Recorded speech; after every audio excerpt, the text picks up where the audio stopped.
और भगवान ने अपना पांचजन्य शंख का नाद किया और वह नाद से पूरी सोई हुई द्वारका आज जाग उठी है।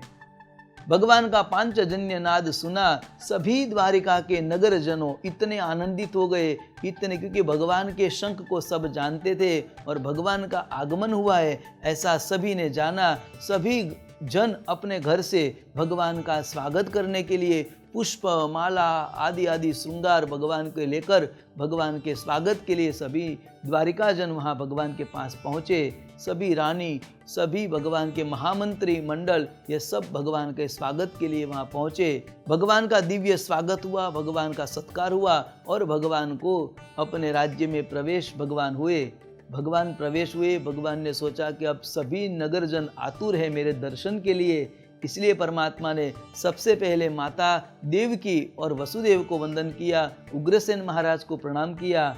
फिर भगवान ने एक में से अनेक रूप धारण करके परमात्मा ने 1108 रूप बनाए और सभी रानियों को मिलने के लिए भगवान अपने अपने कक्ष में गए। सभी रानियों के कक्ष में गए और सभी रानियों को दर्शन दिए। सभी रानियों ने भगवान का स्वागत पूजन किया।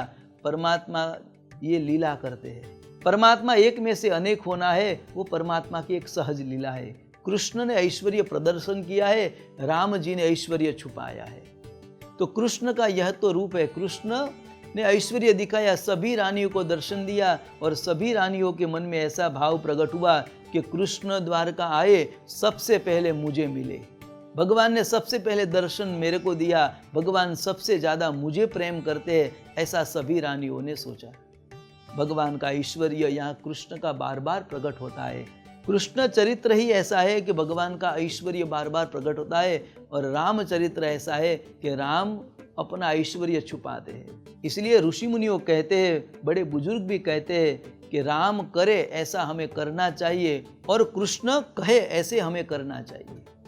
कृष्ण करे ऐसा जो हम करने जाएंगे तो बहुत विडंबना हो जाएगी, बहुत दुख प्राप्त होगा, क्योंकि कृष्ण ने 1108 शादी किया है। यदि हम ऐसी लीला करने जाएंगे तो हम उस लीला को संभाल नहीं पाएंगे, क्योंकि कृष्ण में ऐश्वर्य था, हमारे में ऐश्वर्य नहीं।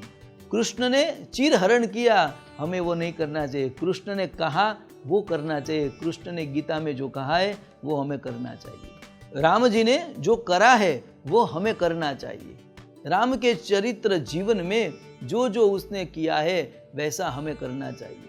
पिता के वचन के लिए राम जी ने राज्य का त्याग किया है, तो बस उसी प्रकार हमें भी अपने पिता का वचन का मान रखना चाहिए। अधर्म के लिए राम जी लड़े हैं, यहाँ पे अधर्म के लिए हमें भी लड़ना चाहिए। पत्नी की रक्षा के लिए रावण के साथ युद्ध किया परमात्मा ने, हमें भी अपने परिवार की रक्षा के लिए कहीं भी कैसे भी युद्ध करना पड़े तो युद्ध करना चाहिए। राम जी जो करते हैं वो हमें करना चाहिए और कृष्ण जो कहते हैं वह हमें करना चाहिए। भगवान कृष्ण ने अपना ऐश्वर्य दर्शन किया, राम जी ने ऐश्वर्य दर्शन नहीं करवाया। हाँ, एक बार राम जी ने ऐश्वर्य का दर्शन करवाया है, जब उत्तराखंड में परमात्मा रावण का वध करके जब अयोध्या में लौटे, अयोध्या में जब पुष्पक विमान में बैठे हुए परमात्मा ने सभी नगर जनों का दर्शन किया और सभी की आंखों में देखा, तो सबको भगवान को मिलने की एक कामना देखी, इच्छा देखी, और वह इच्छा पूरी करने के लिए परमात्मा जब अयोध्या में आए और अयोध्या में आए सभी माता को मिले और माता को मिलने के बाद परमात्मा ने अपने ऐश्वर्य का दर्शन कराया और इतने राम के रूप बन गए।